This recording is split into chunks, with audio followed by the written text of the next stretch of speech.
कल्पना कीजिए एक ऐसे बीज की जो जमीन से बाहर निकलते ही अपना खुद का कीटनाशक पेस्टिसाइड तैयार कर ले।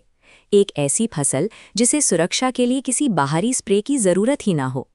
खेती के लंबे इतिहास में किसानों के सबसे बड़े दुश्मन हमेशा से दो ही रहे हैं, वो कीड़े जो फसल को जड़ से खत्म कर देते हैं और वो खरपतवार वीड्स जो मिट्टी का सारा पोषण चुरा लेते हैं।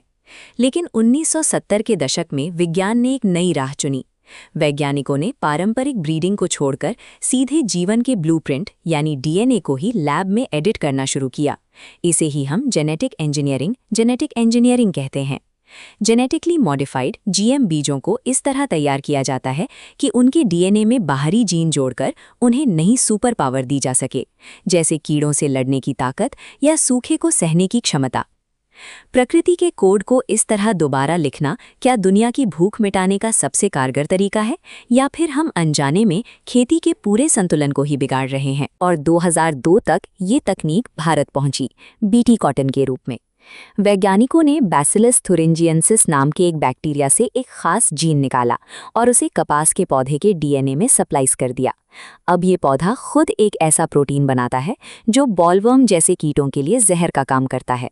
जैसे ही कीड़ा फसल को खाता है, ये प्रोटीन उसके पाचन तंत्र को खत्म कर देता है। इस तकनीक का असर बहुत गहरा रहा। आज भारत में उगाई जाने वाली 90% से ज्यादा कपास इसी बीटी कॉटन से पैदा होती है। जिन किसानों की फसलें कीड़ों की वजह से अक्सर बर्बाद हो जाती थीं, उनके लिए इस अदृश्य जेनेटिक ढाल ने पहली बार एक सुरक्षित भविष्य की उम्मीद जगाई। कीटों के बाद अगला निशाना बना खरपतवार। वैज्ञानिकों ने सोयाबीन में CP4 EPSPS नाम का जीन डाला। इस बदलाव ने सोयाबीन को ग्लाइफोसेट जैसे शक्तिशाली वीड किलर को सहने की क्षमता दे दी। अब किसान बिना फसल की चिंता किए पूरे खेत पर स्प्रे कर सकते हैं। इससे सारी घास तो खत्म हो जाती है, लेकिन सोयाबीन का पौधा बिल्कुल सुरक्षित रहता है। इन बदलावों के बाद पैदावार में भारी उछाल आया। कीटनाशकों पर खर्च कम हुआ और जो घंटों का काम किसान हाथों से निराई गुड़ाई में बिताते थे, वो अब मिनटों में होने लगा। ऐसा लगा जैसे बायोटेक्नोलॉजी ने खेती को एक मुनाफे वाली मशीन में बदल दिया है। लेकिन प्रकृति ने जल्द ही इस सिस्टम की कमियां ढूंढ लीं। विकास का चक्र कभी नहीं थमता।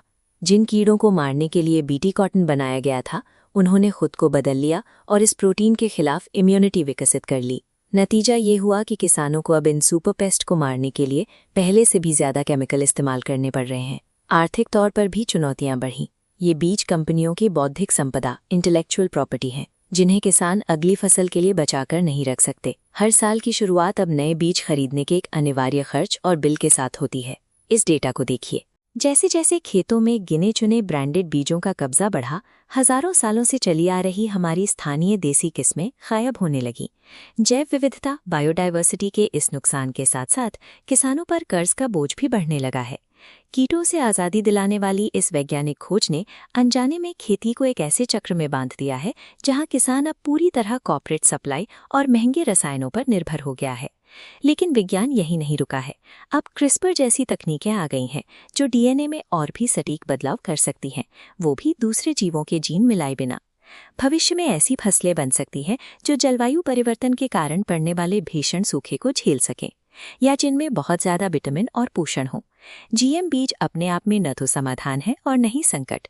ये सिर्फ एक औजार है जिनका प्रभाव इस बात पर निर्भर करता है कि हम मुनाफे और पर्यावरण के बीच संतुलन कैसे बनाते हैं। अंततः भोजन की सुरक्षा इस बात पर टिकी है कि हम इन बीजों के पीछे की लैब और इनके पीछे के बाजार दोनों के असर को बारीकी से समझें। धन्यवाद।